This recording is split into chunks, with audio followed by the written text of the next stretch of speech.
اب یہ ہے معافی تو مانگتے ہیں ہم، واٹس ایپ پر میسیجز بھی آتے ہیں، ہم خود بھی میسیج کرتے ہیں، فون بھی کرتے ہیں، لیکن اب یہ معافی کا سسٹم ایک رسم بن رہا ہے، یعنی دل میں کینہ برابر رہے گا اور معافی بھی چلتی رہے گی، مجھے معاف کرنا مجھے معاف کرنا، اور وہ کینہ کپٹ بھی برابر رہے گا۔ وہ بالکل ایسے ہی ہے، ایسے ہی بالکل ہے، نقصان دیکھو اپنا ہے۔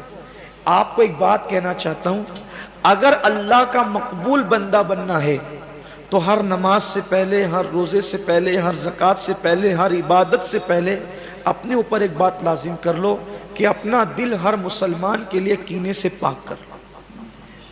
اس میں نقصان کسی کا نہیں ہے، نقصان اپنا ہے۔ نقصان کس کا ہے؟ اپنا ہے کہ ہماری عبادت غیر مؤثر ہے، ہماری دعائیں اثر انداز نہیں ہیں۔ دل صاف و پاک کرو، آئینے سے بھی زیادہ صاف و شفاف۔ اپنے بارے میں کوئی کچھ بھی کہے، ہمارا دل گندا نہیں ہونا چاہیے۔ دیکھو اگر گلاس میں پانی ہے تو اس میں ایک قطرہ پیشاب ڈالنے سے پانی پاک ہوگا کہ ناپاک؟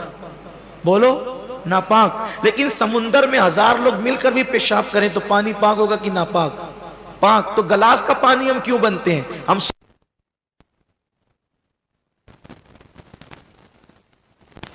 وہ پیشاب سمندر کو ناپاک نہیں کرتا، بلکہ سمندر میں آ کر پیشاب کا حکم ختم ہو جاتا ہے۔ اس لیے اپنے دل کو صاف کر، اگر اللہ کا مقبول بن، ورنہ کچھ نہیں ہے۔ آپ نمازیں پڑھ رہے ہیں، ورزش ہو رہی، نماز پڑھ رہے ہیں، ورزش ہو رہی، کچھ مل نہیں رہے، روزہ رکھ رہے صرف بھوکے رہ رہے، کچھ مل، اس لیے کہ عبادت کی قبولیت کا تعلق یہ دل سے، اور دل کون سا؟ دل صاف رہے، مومن کا دل صاف رہنا چاہیے۔ ایک حکایت یہاں بیان کی جاتی ہے، بڑی مشہور حکایت ہے۔ ایک مرتبہ ایسا ہوا کہ ایک کنویں کے اندر کتا گر گیا، کتا۔ اب لوگ پریشان ہوئے کہ کنویں کے اندر کتا گر گیا، اور کتا گرا تو محلے کے 4 لوگ 4 مولویوں کے پاس مسئلہ پوچھنے کے لیے مفتیوں کے پاس گئے، اور کسی نے کہا اتنے ڈول نکالو، کسی نے کہا اتنے ڈول نکالو، کسی نے کہا اتنے ڈول نکالو۔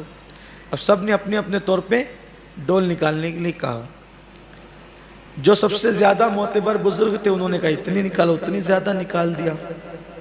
جب ساری ڈول نکال کے پانی پھینک دیا تو چونکہ گاؤں کے لوگ بھولے بالے ہوتے لیکن ہوتے بڑے ہوشیار، اور انہوں نے کہا کہ جب پیر صاحب نے فرمایا کہ اتنے ڈول نکال دو کنواں پاک ہو جائے گا، تب کنواں جو پاک ہو گیا ہے تو ہم افتتاح کریں گے اس طرح سے کہ پہلے کنویں کا پانی پیر صاحب کو پلائیں گے، پھر ہم پئیں گے۔ انہوں نے پانی لیا اور پانی لے کے پیر صاحب کو دیا۔ پیر صاحب نے سنت کے مطابق دیکھا تو وہی کہا میں کیسے پیوں، اس میں تو کتے کے بال ہیں پانی کے اندر، میں نہیں پی سکتا۔ کہا کہ ہمیں پلا رہے، خود نہیں پیتے۔ کہا میں نے کہا تھا اتنے ڈول نکالنا، کہا آپ نے کہا تھا اتنے ڈول نکالنا، نکال دیے، اب پیو پانی تب ہم پینا شروع کریں گے۔ بھائی کتے کے بال، جب اتنے ڈول نکالے تو کتے کے بال اس میں کیسے آ گئے؟ تو کہا کہ اب آگے تو ہم کیا کریں؟ پیر صاحب تھے ہوشیار، انہوں نے کہا پہلے یہ بتاؤ پانی نکالا کہاں نکالا؟ جتنے ڈول کا اتنے نکالا کہاں؟ کتا کہاں ہے؟ کتا کہاں ہے؟ تو کہا کتا تو کنویں میں ہی ہے۔ کتا کہاں ہے؟ کنویں میں۔ تو کہا کنویں میں کتا اگر رہے گا تو ساری زندگی بھی پانی نکالتے رہو گے تو بھی پانی کبھی پاک نہیں ہوگا۔ پہلے طریقہ یہ ہے کہ کنویں سے کتا نکالو۔ طریقہ کنواں پاک کرنے کا ہے کہ پہلے کنویں سے کتا نکالو، کتا نکال کے پھر کنویں کو پاک کرو تو کنواں پاک ہوگا۔ بس یہ دل کے کنویں میں، یہ دل کے کنویں میں حسد کا، بغض کا، کینے کا، کپٹ کا کتا گر گیا ہے۔ اب ہم اس کو زکوٰۃ دے کر کے پاک کرنا چاہتے ہیں، لیکن یہ کتا بیٹھا ہوا ہے نا تو اس کے بال آ ہی جاتے ہیں۔ پھر ہم نماز پڑھ کے اس کتے کو پاک، یہ کنویں کو پاک کرنا چاہتے ہیں لیکن بیٹھا کتا ہے۔ پھر درود شریف پڑھ کے اس کنویں کو پاک کرنا چاہتے ہیں مگر ہے کتا اس کے اندر۔ تو پہلا طریقہ اس کا یہ ہے کہ اس کنویں کے، اس دل کے کنویں سے حسد بغض انانیت کا کتا نکال کر باہر کیجئے، پھر ایک ہی سجدہ ہمیں جنتی بنانے کے لیے کافی ہوگا۔ بات پہلے یہ ہے، اور یہ ہے بہت مشکل، یہ ہے بہت مشکل ہے۔ ایک کتا نکالنا آسان نہیں ہے، سب کے بس کی بات نہیں کتا نکالنا، کہ نماز پڑھنا آسان ہے، روزہ رکھنا آسان ہے، زکوٰۃ دینا آسان ہے، درود شریف ہزاروں بار پڑھنا آسان ہے، یہ دل کا بیٹھا ہوا، کیونکہ شیطان اس کو نکلنے نہیں دیتا۔ شیطان سوچتا ہے کہ جس دن یہ کتا نکل جائے گا اس دن تو دل سے میرا خاتمہ ہی ہو جائے گا، اس لیے کتا نکلنے نہیں دیتا۔ اس لیے میرے بھائیوں، دل پاک کرو، پہلے کینے سے دل کو صاف کرو۔ مومن کا دل بالکل صاف و شفاف ہوتا ہے۔ اب اس کا طریقہ کیا ہے؟ دل لوگوں کے لیے پاک و صاف رہے، طریقہ کیا ہے؟ میرے دل میں خیال آیا وہ فلاں نہ فلاں وہ تباہ ہو جانا چاہیے۔ اب یہ خیال کیوں آیا؟ کینے کی وجہ سے ہے، وہ تباہ ہو جانا چاہیے۔ فوراً ہاتھ اٹھا کے دعا کرو، اللہ اس کو آباد کر، اس کو بربادی سے بچا، اس کو مصیبت سے بچا۔ اب وہ نفس کے ساتھ جنگ ہوگی، نفس کہہ رہے تباہ ہونا چاہیے اور آپ کہہ رہے ہیں، تو اس طرح دھیرے دھیرے دل سے کینہ کپٹ نکلتا جائے گا۔ اللہ کے رسول علیہ السلام نے فرمایا، جو تم سے دور بھاگے تم اس سے قریب جاؤ۔ کیا کرو؟ جو تم سے دور بھاگے تم اس سے قریب جاؤ۔ پھر فرمایا، جو تمہیں محروم کرے تم اس کو عطا کرو، جو تمہیں محروم کرے تم اس کو عطا کرو۔ پھر فرمایا، جو تم کو توڑے تم اس کو جوڑو، جو تم کو توڑے تم اس کو جوڑو۔ اب دیکھو، حضور سے لوگ بغض رکھتے تھے، میرے کریم آقا نے کبھی کسی سے بغض نہیں رکھا۔ ابو سفیان نے ساری جنگیں مسلط کی، بدر ابو سفیان کی وجہ سے، احد ابو سفیان کی وجہ سے، خندق ابو سفیان کی وجہ سے، ہے نا؟ لیکن جب فتح مکہ کے موقع پہ میرے کریم آقا مکے میں داخل ہوتے ہیں تو حضور جو سب سے بڑا دشمن ہے اس کے لیے کیا کہتے ہیں پتہ ہے؟ فرمایا، جو اللہ کے گھر میں آ جائے اس کو امان دوں گا، اور جو ابو سفیان کے گھر میں آ جائے اس کو بھی امان دوں گا۔ اب دیکھیے، سب سے بڑے دشمن کے لیے یہ معاملہ ہے۔ تو دل پاک کریں، دلوں کی پاکی بہت بڑی چیز ہے۔ جب تک کہ دل پاک و صاف نہیں ہوں گے، کسی عبادت کا صلہ، کسی عبادت کی برکت نہیں ملے گی۔ اور میں دیکھ رہا ہوں، مجھے یہ بات سمجھ میں آ رہی ہے کہ آج مسلمان ہر نیکی کرنے کے لیے تیار ہے، مگر اپنا دل صاف کرنے کے لیے تیار نہیں ہے۔ دل صاف نہیں ہے ایک دوسرے کے لیے، سگے بھائیوں کے لیے دل صاف نہیں، بھتیجوں کے لیے دل صاف نہیں، بھانجوں کے لیے دل صاف نہیں ہے۔ حتیٰ کہ کچھ لوگ تو ایسے ہیں کہ خود کی بیوی کے لیے بھی ان کے دل صاف نہیں، کچھ نہیں ملے، کچھ ملنا ہی نہیں ہے، زندگی تباہ ہوگی، زندگی برباد ہوگی۔ اللہ کے رسول صلی اللہ علیہ وآلہ وسلم کے بارے میں قرآن کہتا ہے وَيُزَكِّيهِمْ، کہ اللہ کے نبی صلی اللہ علیہ وآلہ وسلم دلوں کو صاف کرنے کے لیے آئے تھے۔ اگر دل صاف نہیں کیا تو حضور علیہ السلام کا نور کیسے ملے گا؟ دلوں کی صفائی بڑی قیمتی چیز ہے۔ حضرت سیدنا امام اعظم ابو حنیفہ رضی اللہ تعالیٰ، لوگ آپ کی بہت برائی کرتے تھے، دشمنی کرتے تھے آپ سے۔ کچھ لوگ آپ کو کہتے تھے امام وہ تو آپ کو برا کہتا ہے، تو امام مسکرا کر فرماتے تھے کہ ٹھیک ہے، اگر اس کو وہ توفیق ہے تو میں کیا کروں، اس کو وہ توفیق ہے میں کیا کروں۔ میں نے اعلیٰ حضرت کا ایک قول پڑھا، بہت پیاری بات مجھے یاد ہے۔ فتح رضویہ شریف میں اعلیٰ حضرت کی ترقی کا راز، اعلیٰ حضرت کی امام علیہ۔ آج میں دیکھ رہا ہوں، میری تو بہت چھوٹی سی عمر ہے، کہ ہندوستان میں ایسے چھوٹے چھوٹے دیہاتوں میں جاتا ہوں جہاں لوگ صحیح طور پہ کلمہ نہیں پڑھ پاتے، لیکن وہاں بھی لوگ اعلیٰ حضرت کو جانتے ہیں، اعلیٰ حضرت کا ذکر ان کی زبانوں پر بھی ہے۔ یہ کوئی لائی لپیٹی نہیں ہے، یہ سچی بات ہے، ایک دم پیور بات ہے۔